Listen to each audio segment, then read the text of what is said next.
வணக்கம் தோழி, எல்லாரும் எப்படி இருக்கீங்க? இந்த பதிவில் நம்ம பார்க்க போகிறது ரொம்ப முக்கியமான விஷயம். ப்ரெக்னென்சிக்கு பிளான் பண்ணுறோம் அப்படின்னா நமக்கு தேவையான சத்துக்களில் ரொம்பவே முதன்மையானதாக இருக்கக்கூடியது விட்டமின் இ.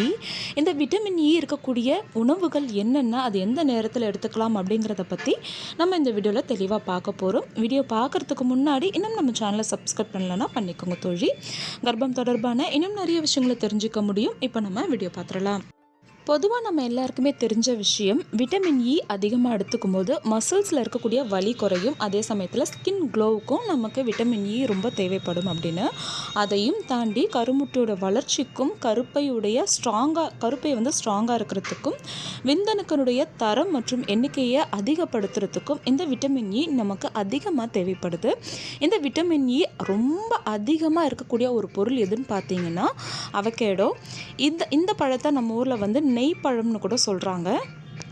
இது நம்ம கண்ட்ரி இது கிடையாது. இருந்தாலும் இதில் அதிகப்படியான சத்துக்கள் இருக்கிறதுனால இப்போ நம்ம ஊர்லேயும் ரொம்பவே அதிகமாக கிடைக்க ஆரம்பிச்சிருச்சு. நிறைய பேர் இதை பயன்படுத்திக்கிட்டும் வராங்க. கருமுட்டையோட வளர்ச்சியை தூண்டுறதுல இது ரொம்ப முதன்மையான பழமாக இருக்குது. இது கொஞ்சம் விலை கூடுதலான பழம் அப்படிங்கிறதுனால வாரத்திற்கு ஒரு 2-3 முறை நீங்கள் இதை எடுத்துக்கிட்டிங்கனாலே போதுமானதாக இருக்கும். உங்களுக்கு தேவையான விட்டமின் இ சத்து, உங்களுடைய கருமுட்டை வளர்ச்சிக்கு தேவையான சத்து ரொம்பவே ஈஸியாக கிடச்சிரும். அடுத்ததாக விட்டமின் இ அதிகமாக இருக்கக்கூடிய பொருட்கள் நட்ஸ் அண்ட் சீட்ஸ் தான். இதில் எப்போவுமே நம்ம ப்ரெக்னென்சிக்கு பிளான் பண்ணும்பொழுது அதிகமான நட்ஸ் அண்ட் சீட்ஸ் எடுத்துக்கிறோம் அப்படின்னு சொல்லியிருப்போம் இல்லையா? ஸோ இதுக்கு காரணம் என்னென்னா, இதில் இருக்கக்கூடிய சத்து பொருட்கள் தான். இந்த சத்து பொருட்கள் நம்மளுடைய கருமுட்டையோட வளர்ச்சிக்கும் சீக்கிரமாக நமக்கு கரு ஈஸியாக தங்குறதுக்கும் ரொம்பவே சப்போர்ட்டிவாக இருக்கும். அந்த வகையில் நீங்கள் பாதாம் விதைகளை அதிகமாக எடுத்துக்கலாம், சூரியகாந்தி விதைகளையும் அதிகமாக எடுத்துக்கலாம். இது ரெண்டுலேயுமே உங்களுக்கு அதிகப்படியான விட்டமின் இ கிடச்சிரும். இதையும் தாண்டி வால்நட் உங்களுக்கு பிடிக்கும் அப்படின்னா அதையும் எடுத்துக்கலாம். வேர்க்கடலை எடுத்துக்கலாம். வால்நட் ஒரு நாளைக்கு 2 எடுத்தோம்னாலே போதுமானதாக இருக்கும். பச்சை வேர்க்கடலை எடுத்துக்கலாம்.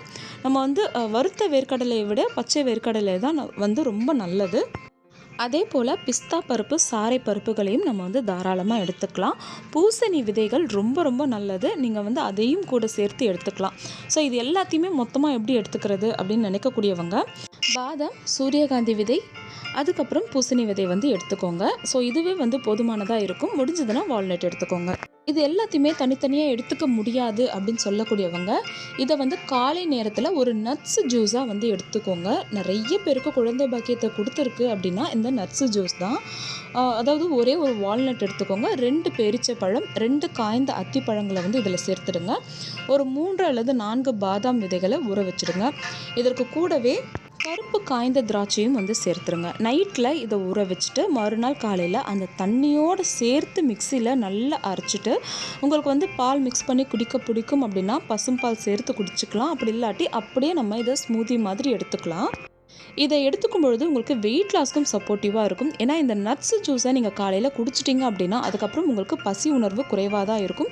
நல்லா ஃபில்லிங்காக இருக்கிறதுனால அதிகப்படியான ஜங்க் ஃபுட், அதிகப்படியான உணவுகள் எடுத்துக்காமல் நீங்கள் இருக்கலாம்.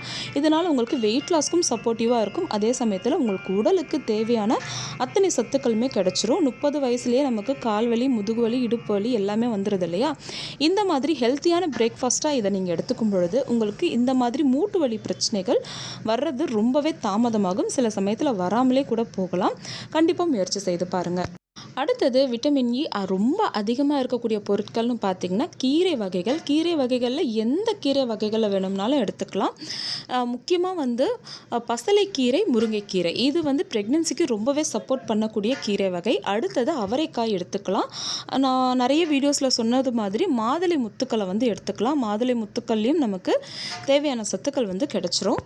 சமையலுக்கு பயன்படுத்தக்கூடிய ஆயிலில் கூட நீங்கள் எப்பயாச்சும் ஆலிவ் ஆயில் பயன்படுத்துறது அப்படிங்கிறதும் நமக்கு தேவையான விட்டமின் இ சத்து கிடைக்கிறதுக்கு ரொம்பவே சப்போர்ட்டிவாக இருக்கும்.